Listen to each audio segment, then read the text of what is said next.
अक्षय कुमार महांती ओडिया अध्यापक बालिखंड उच्च माध्यमिक विद्यालय। सर आपण केबेठारु आपण ये जो कविता लिखि आसुंती? मोर प्रायतः 1997 पाखरु किछि किछि कविता लिखुछि। बर्तमान केते बही पब्लिश कले?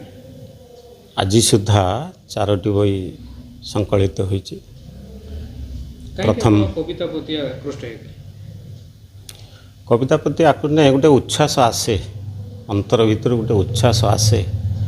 आजिर समाज रे एबे पथुगामी मनुष्यर चित्र को देखिले, चरित्र को देखिले, चालीचलन को देखिले, वेशभूषा को देखिले एक उद्वेलन आसे। जो उद्वेलन टी को धरी रखिया पई कागज कलम रे मु चेष्टा करछि। मात्र किछि जगह रे सक्षम होइछि आ किछि जगह रे अक्षमता प्रकाश करछि। कौन कौन कविता सब लिखो? मु विशेष करी समाज, माटी आ परिवार ये तीनोटी जिनस को अग्राधिकार दे थाए।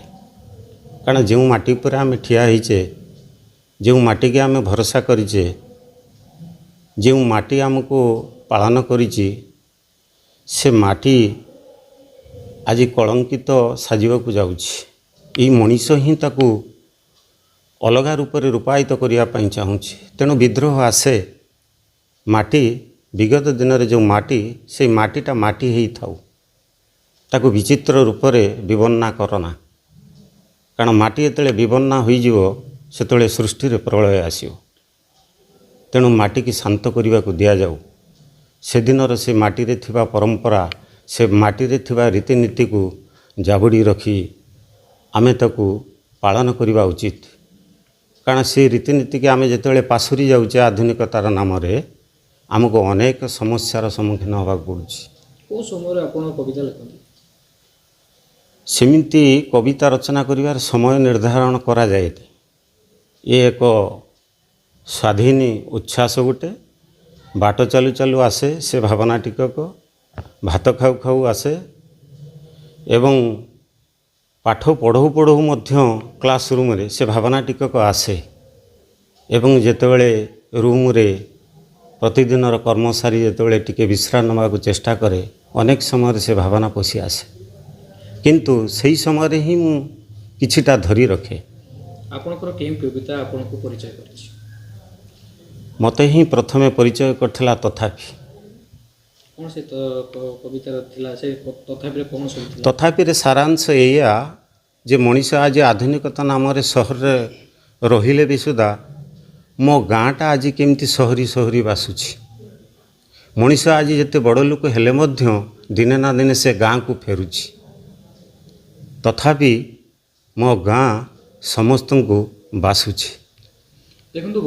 भूली जावा स्वाभाविक।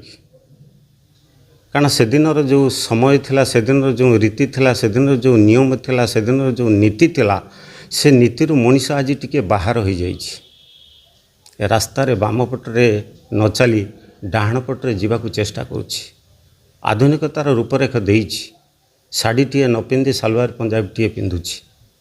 बहु तार मथारे ओढ़णा न देई ता कमर से ओढ़णाटा को बांधि रखुछि। तेणु मो समाज रे इमती गोटे बेपदुगामी धीरे धीरे धीरे धीरे एक नूतन समाज गठन होगाकू जाउछि। ठीक अछि, सबुथिरे परिवर्तन आवश्यक। घर से दिनर माटी घर थिला, आज इटा घर अछि, हवा उचित। इटा घर पर काच घर हब, काच घर पर मार्बल घर हब, हवा उचित। किंतु से घर भीतर थिया भावटा को मनीष छाड़ी दे आसे। निश्चित आज छतु फुटला भली कवि सब बाहरुचंती, जो माने नाम करचंती।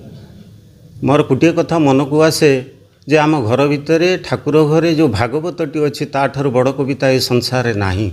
मनीष जेहेतु से भागवत पद को बुझी पारला नहीं, ये एपट सेपटे अनेक कविता लेखि से लाभवा पाउछि कौन? ताकू बा शुणिब किए?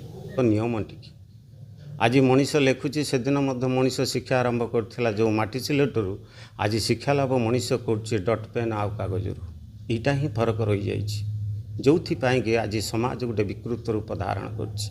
वर्णबोध को भूली जाइछि। जो सिलटरे वर्णबोधर अक्षर गुड़ाक लिपिबद्ध होउतला आम मन मध्य चिरदिन भाई लिपिबद्ध हो जाऊला से चित्र आज हजि जाऊँ तार एकमात्र कारण जे माटी सिलट ना कि से फुलखड़ी ना कि माटी उपरे ब्रह्मा विष्णु महेश्वर आ बुले ना।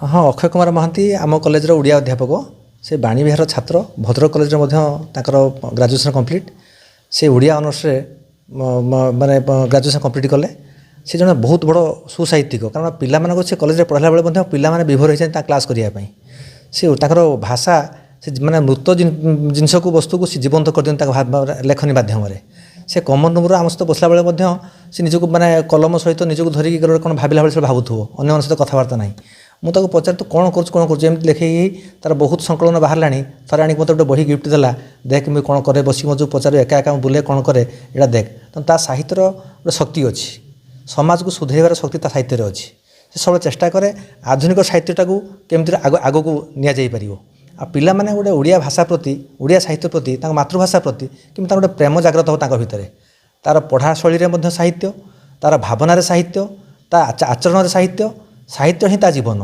आउ सब से जिनसा को ता भीतर परिप्रकाश हुए जोटा कि आम महाविद्यालय थिला बेले बाहर मिसला बेले तार से आम ता पाखु से जिनसा सब पाऊ।